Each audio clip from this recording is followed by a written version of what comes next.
अस्सलामुअलैकुम वरहमतुल्लाहि वबरकातुहू। सब्र और शुक्र करने का तरीका सीखो। आदमी पर दो हालतें आती हैं, एक मर्जी के मुवाफिक होती है।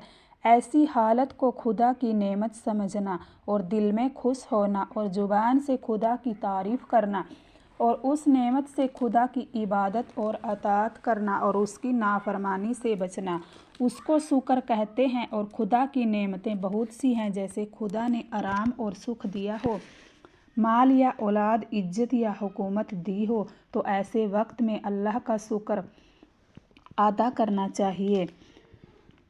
खुदा की याद और उसके हुक्मों से गाफिल न हो। खुदा की नेमतों को याद करें, गरीबों को हकीर न जाने, किसी पर जुल्म न करें, माल को बुरी जगह खर्च न करें, बुरे काम न करें, गरीबों की मदद करें, फजूल खर्ची से बचे। दूसरी हालत मर्जी के खिलाफ होती है, जिससे दिल को गम और फिक्र होता है, तकलीफ होती है। ऐसी हालत को यह समझे कि इसमें मेरे लिए कोई बेहतराई है, खुदा की शिकायत न करे। अगर वह खुदा का कोई हुक्म हो तो उस पर मजबूती से कायम रहे, जैसे रिज़्क की तंगी या कोई तकलीफ़ या गम हो, तो हिम्मत और मजबूती से उसकी सहार करे और परेशान न होए।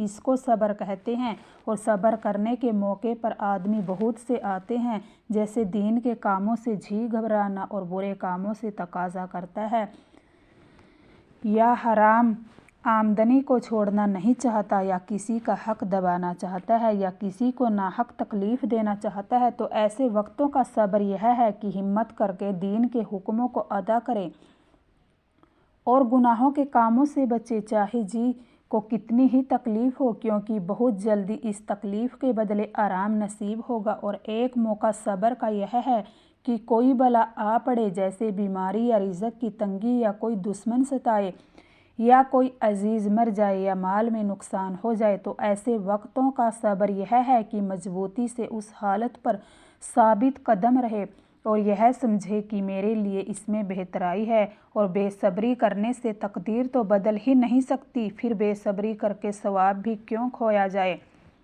और सबसे बड़ी बेहतराई सवाब ही को समझे, न खुदा की शिकायत करे और न हर वक्त उसको सोचा करें, बल्कि सब्र के सवाबों को याद किया करें।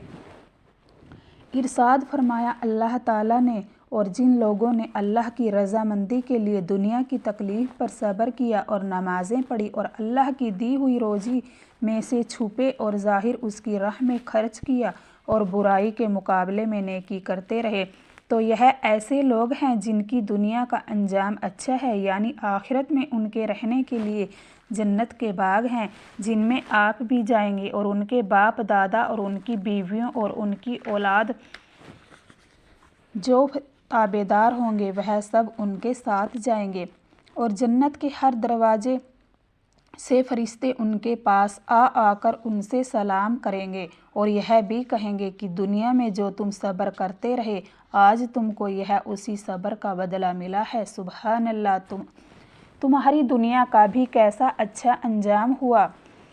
अल्लाह ताला ने कि हे हमारे रसूल सल्लल्लाहु अलैहि वसल्लम, आप मुसलमानों को दुनिया के तमाम नुकसानों और तकलीफ़ों पर सब्र करने वालों को हमारी रज़ामंदी की खुशखबरी सुना दीजिए, क्योंकि यह लोग ऐसे हैं कि जब उन पर कोई बला आ पड़ती है तो यूँ कहते हैं इन्ना लिल्लाहि व इन्ना इलैहि राजिऊन, यानी हम और हमारी औलाद और माल वगैरह सब अल्लाह ही के लिए है और हम भी उसकी तरफ लौट कर जाने वाले हैं।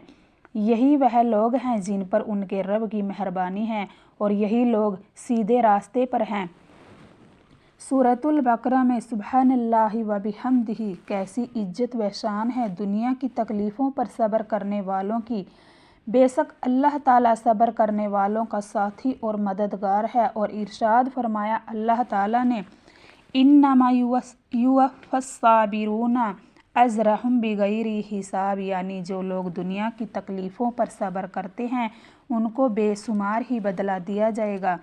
और 10 तकीरे बेकसा सफ़ी आसिया हज़रत मोहम्मद मुस्तफ़ा सल्लल्लाहु अलैहि वसल्लम फरमाते हैं कि जिस आदमी पर कोई सदमा आ पड़े और वह सब्र ज़मील करे तो उसके लिए जन्नत ज़रूरी है। दरियाफ़्त किया गया कि या रसूलल्लाह, सब्र ज़मील क्या है? आपने फरमाया आँखों से रोना और ज़ुबान को अल्लाह ताला की शिकायत से रोकना, یہ صبر جمیل ہے۔ دیکھو اللہ تعالیٰ فرماتے ہیں کہ جب میں اپنے مسلمان بندے کے کسی پیارے کی جان لے لیتا ہوں پھر وہ بندہ یا بندی میرا حکم سمجھ کر صبر کرے اور میرے پاس اس بندے اور بندی کے لیے جنت کے سوا اور کوئی بدلہ نہیں ہے۔ اور جب کسی کا بچہ مر جاتا ہے تو اللہ تعالیٰ فرشتوں سے فرماتا ہے کہ تم نے میرے بندے کے بچے کی جان لے لی ہے؟ وہ کہتے ہیں کہ ہاں۔ پھر فرماتا ہے کہ تم نے اس کے دل کا پھل لے لیا؟ وہ کہتے ہیں ہاں۔ پھر فرماتا ہے اس سے ان کے دلوں کو صدمہ پہنچتا ہے؟ وہ کہتے ہیں ہاں۔ پھر فرماتا ہے کہ وہ میرا بندہ اور بندی کیا کہتے ہیں؟ فرشتے جواب دیتے ہیں کہ وہ آپ کی تعریف کرتے ہیں اور آپ کے حکم میں راضی ہیں اور یوں کہتے ہیں انا للہ و انا الیہ راجعون۔ پھر اللہ تعالیٰ فرماتا ہے اے فرشتوں، ان تابعدار بندوں کے لیے جنت میں ایک محل بنا دو اور اس کا نام بیت الحمد رکھو، یعنی ہمارے دیے ہوئے غم پر ہماری تعریف اور صبر کرنے والوں کا گھر۔ مسلمان بھائیوں اور دین کی بہنوں، دنیا کے اس جیل خانے میں چاہے کوئی جان کا صدمہ پہنچے یا مال کا، سب میں گناہ معاف ہوتے ہیں، درجے بلند ہوتے ہیں اور صبر کرنے سے اللہ تعالیٰ خوش ہوتا ہے اور بے شمار ثواب ملتا ہے۔ ہر حالت میں اللہ تعالیٰ کے حکم میں راضی رہنا چاہیے۔ السلام علیکم ورحمۃ اللہ وبرکاتہ۔